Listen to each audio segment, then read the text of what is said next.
So I have no doubt when all this is finally over and we can finally go back to work and at least restore some sense of normality, there will obviously be some sort of, well, there should be a public inquiry, not just a normal inquiry, but a public inquiry into how Britain handled the coronavirus, the responses, what happened, how effective our responses were, what we could have done better. Now, ultimately, this ain't going to look good on the Tories. So if you think this is going to be a public inquiry, think again.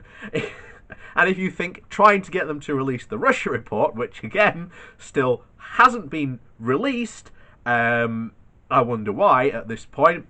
That can only be because, quite frankly, they haven't released the Russia report because there is something in there that they know will be damaging to either A, the Brexit referendum, or at least the past two elections, and they might have to be potentially redone.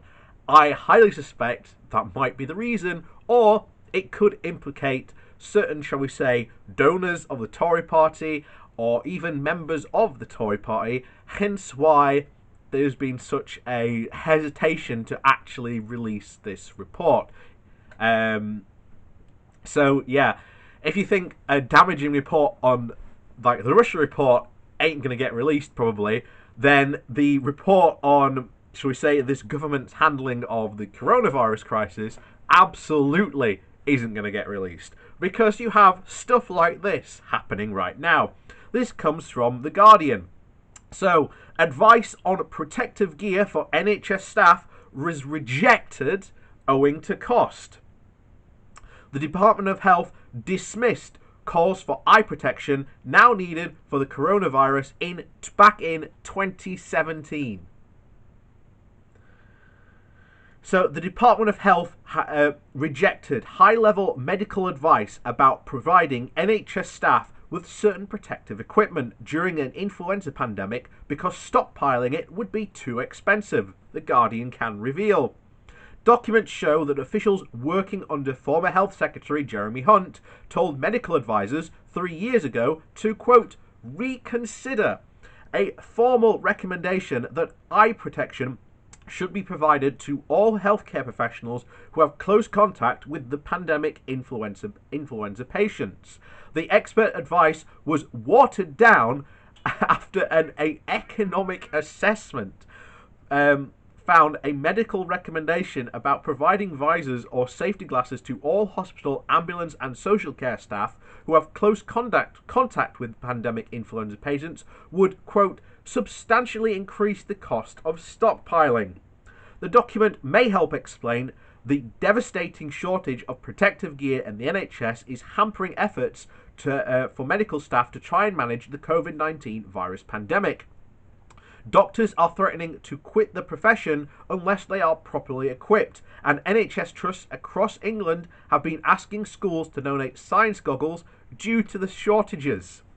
The Guardian revealed on Wednesday that the Health Secretary, Matt Hancock, has acknowledged the challenges with the supply of protective material to NHS staff and has drafted the army to get supplies to the frontline workers.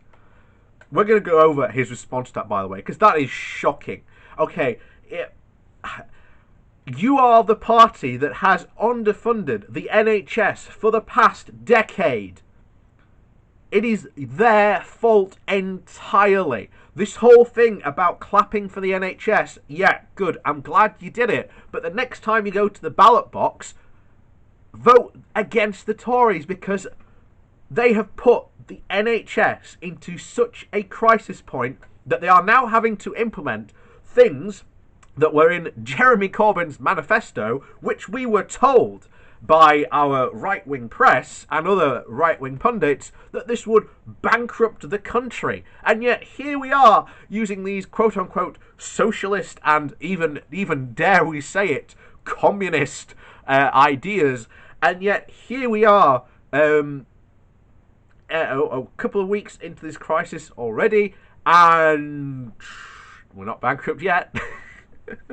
And that's not getting to the comments of Douglas Carswell on being made about universal credit, and not universal credit, universal income. And oh boy, you can guarantee we're going to cover that. But anyway, we continue. So in recent days, his department has said more than 15 million face masks have been delivered to the front line, including 24 million gloves and 1.9 million sets of eye protection delivered on Wednesday. However, documents seen by The Guardian suggest officials working under his predecessor resisted advice about stockpiling supplies of eye protection in case of a pandemic of this kind. In 2015, what is now the Department of Health and Social Care tasked one of its independent advisory committees, the New and Emerging Respiratory Virus Threat Advisory Group, NERVTAG, to review the UK's approach to stockpiling personal protective equipment for use in an influenza panic to, quote, help inform future stockpiling and purchasing decisions. NERVTAG has been credited where as NERVTAG have been created the previous year to advise the government on pandemic influenza and new virus threats to the UK. The advisory group made up a series of formal recommendations to which the department in March of 2016, which had been compiled by a subgroup of senior NHS clinicians and scientists and agreed by the wider committee. After what items of PPE, that's personal protective environmental gear, or goggles and all that, would be required in the pandemic, the government's advisors recommended providing eye protection for all hospitals, community ambulances, and social care staff with close contact with pandemic influenza patients.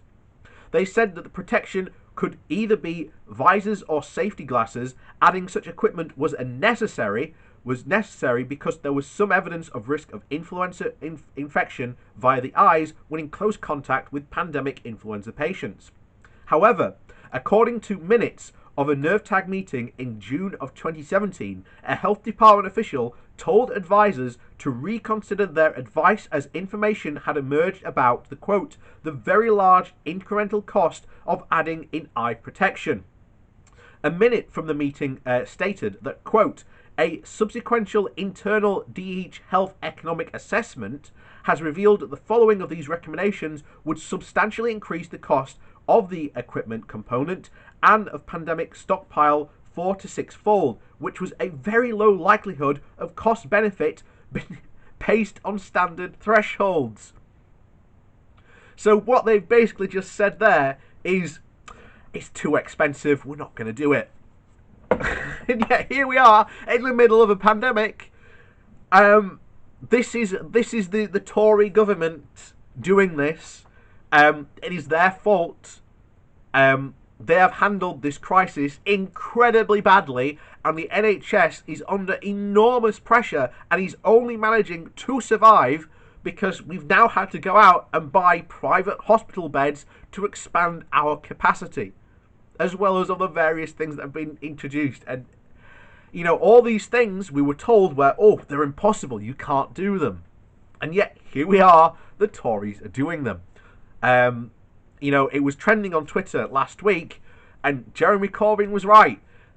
He may have lost the election, but you know what? He won the argument.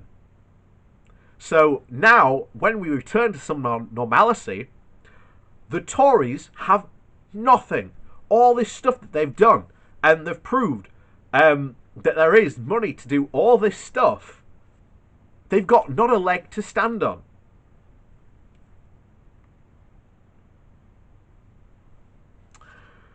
So, the department asked NERVTAG to clarify the detail of their advice in the light of the costings and reconsider its recommendations against the strength of the scientific evidence of the ocular route as source of infection and the likely incremental cost recommendations. The advisory committee then changed its official advice. The recommendation over protective eyewear was rewritten so that instead, it told the department to buy enough eye protection for exceptional usage in higher risk circumstances, and then used with respirator masks during the aerosol generating procedures. According to a January 2018 minute, the update was made in the light of emerging evidence found around cost effectiveness and the evidence around incremental benefits of wearing eye protection. It is not clear at the level of seniority in the health department the nerve tag recommendations were considered back in 2016 and 2017. In the statement to The Guardian, the DHSC said that it would be incorrect to say that ministers intervened in this decision making. As the public rightly expects, decisions of this nature are evidence-based and take into account a number of factors including clinical guidance, cost-effectiveness and practical consideration, such as shelf life and storage, a DHS spokesman said. Eye protection doesn't have a shelf life. Oh. And here's the thing: people saying, "Oh no, it's the civil servants are to blame," because I know someone's going to come forward and say that. It is from the top that the civil servants implement their their stuff. It all comes down. So it's the people at the top. So it is Jeremy Hunt and all these other, and even now, who are responsible for doing this. The Tory ideology of austerity has made this crisis even worse, and it could get potentially even worse. We've just passed 1,000 in the death toll here in the UK, and it doesn't show any time of slowing down or stopping anytime soon.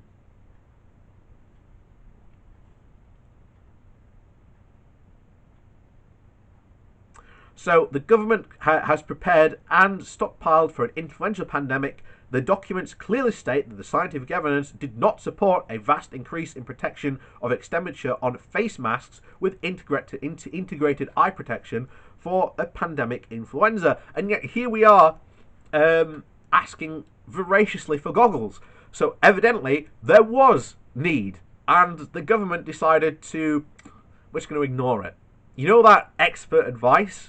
And, well, we're not going to listen to experts back in 2016. Well, this is something that we said would come back to haunt the Tories, and here it is.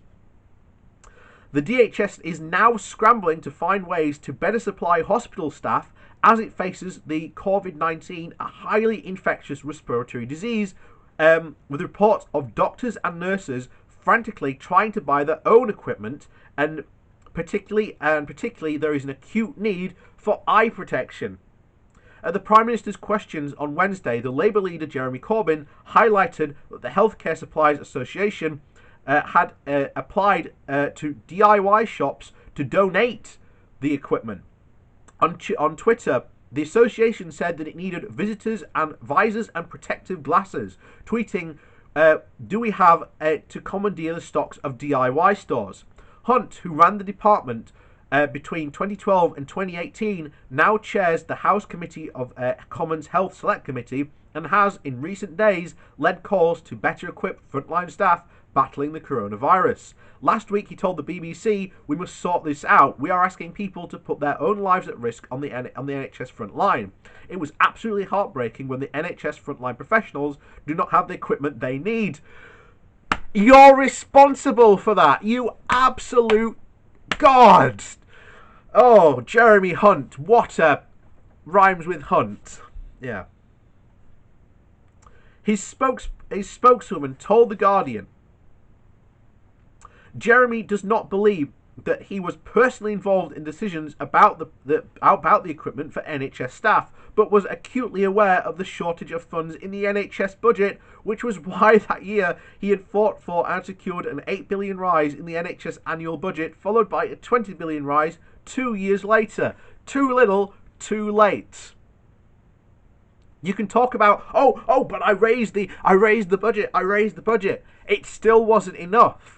Even back then, you can go and see the newspaper articles saying, well, we're getting this amount of money, but it's nowhere near the level we were having before, so we're still struggling. You know, this was year on year on year throughout the past decade since the cuts then the Tories came in. But there you go. However, the document suggests that the efforts by Hunt's department to water down the advice on the protective equipment impact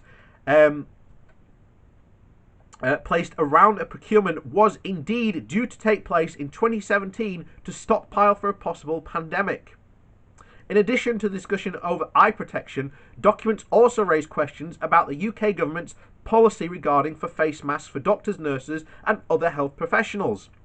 In 2016, nerve tag advisors told the government that intensive care units should be designated hotspots, carrying out aerosol generating procedures. Therefore, they said, a particular kind of mask known as the FFP3 respirator should be recommended for all staff at all times in around these areas where a patient with a flu pandemic is present, except for some circumstances.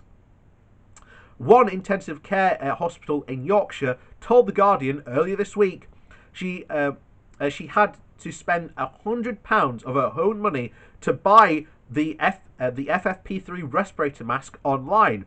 In her unit on Monday, there were no masks or surgical gowns, another vital piece of protective equipment, which has also been in short supply. There have also been other reports in recent days of NHS impoverishing in the face of insufficient protective equipment, with the nurses in the Royal Free Hospital in North London affixing clinical waste bags around their legs, while in North Middlesex Hospital they've been using tying plastic aprons around their heads. Back in 2016, nerve tag advisors also recommended that the government commission an update to its infection control guideline, which was then 7 years old.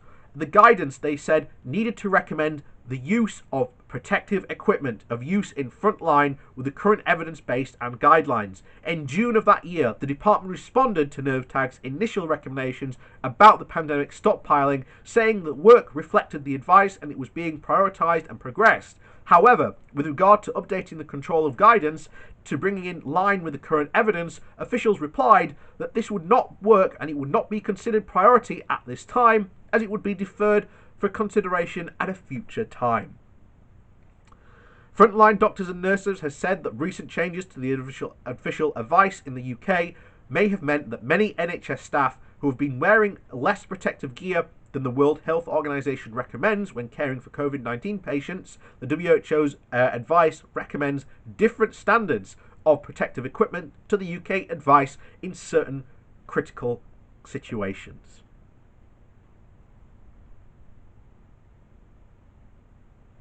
And there you go. Once again, we've been saying it all this time.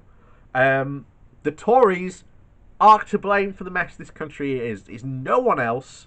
And now they are bringing in, desperately trying to run around, and there's this ridiculous PR campaign spread especially by conservative groups that we should be, quote, clapping for Boris. Clap for Boris. No, don't clap for Boris. Boris was responsible for the mess that the NHS is in now. Not having enough protective equipment because they couldn't afford to buy it, because the government didn't want to stockpile it because it would be too expensive. I'm lost for words, but there you go.